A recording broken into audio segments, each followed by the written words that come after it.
பேர் நிர்மலா. நாங்கள் திருவள்ளூர் மாவட்டம் பொன்னேரிலிருந்து பேசுகிறோம். பேரூர் நகராட்சியிலேருந்து உட்பட்ட எங்கள் 17வது வார்டு பாலநகர் ராஜ்யநகர். இங்கே 100க்கு மேற்பட்ட குடும்பங்கள் வாழறாங்க. இங்கே வந்து போதுமான சாலை வசதியோ தெரு விளக்கோ எதுவுமே எரியல. இரவு நேரங்களில் நாய்கள் வேற தொந்தரவாக இருக்குது. நிறைய குடும்பங்கள் வந்து பள்ளிகளுக்கும் கல்லூரிகளுக்கும் போகிறாங்க. எங்கள் தெருவில் நிறைய தண்ணி தேங்குது. போகிறதுக்கே வழி இல்லை. ஸ்கூலுக்கு போக முடியல, குழந்தைங்க வேலைக்கு போக முடியல. குழந்தைங்க கொஞ்ச நேரம் விளையாடலன்னா கூட அவங்களால ஈவினிங்கில் முடியல. வீட்லேயே அடைஞ்சு கிடக்குறாங்க.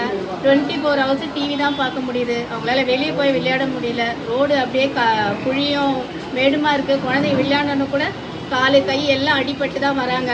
ஸ்கூலுக்கு சுத்தமாக போக முடியல. ஷூவெல்லாம் நனைஞ்சி குழந்தைங்க நடந்து போகிறத பார்க்கும்போது ரொம்ப கஷ்டமாக இருக்குது. வயசானவங்க போகவே முடியல. ஒரு அக்கா ஃபுல்லாக சுகர் பேஷண்ட்டு. அவங்க கால் அப்படியே புண்ணாகி சீழ் வச்சுற அளவுக்கு அவங்களுக்கு ரொம்ப பாதிப்பை ஏற்பட்டு ஹாஸ்பிட்டலுக்கு தெரிஞ்சிட்ருக்காங்க.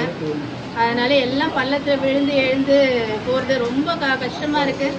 ஏதாவது ஒரு முயற்சி சீக்கிரமாக எங்களுக்கு எடுக்கணும்னு ரொம்ப தாழ்மையோடு நாங்கள் கேட்டுக்கிறோம். அதுதான் தற்காலிக சாலை தாங்க நாங்கள் கேட்டிருக்கிறோம். அது போட்டு தந்தாங்கன்னா நாங்கள் எடுத்துப்போம், அல்லது மேற்கொண்டு சாலை மறியலில் ஈடுபடுறதா எங்கள் பொதுமக்கள் சார்பாக நான் தெரிவிச்சுக்கிறேன். உங்கள் பேருக்கா? நிர்மலா. என் பேர் தனசேகர். 17வது வார்டு. கடந்த 10 ஆண்டுகளாக இருக்கிறாங்க. நாங்கள் ரோடு வசதி இல்லை. பல முறை கம்ப்ளைண்ட் பண்ணுறாங்க.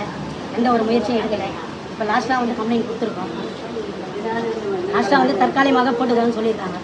இதுக்கு மேலே எதுவும் பண்ணலைன்னா மேற்கொண்டு நாங்கள் வந்து நகராட்சியில் நடு ரோட்டில் உட்காந்து போராட்டம் பண்ணோம். இதுக்கு இடையில வந்து தெருநாயகர் தொல்லைகள் அதிகமாக இருக்குது. மின்விளக்கு சரியாக எரியவில்லை. இதையும் வந்து நாங்கள் இங்கே கம்ப்ளைண்ட் பண்ணியிருக்கோம்.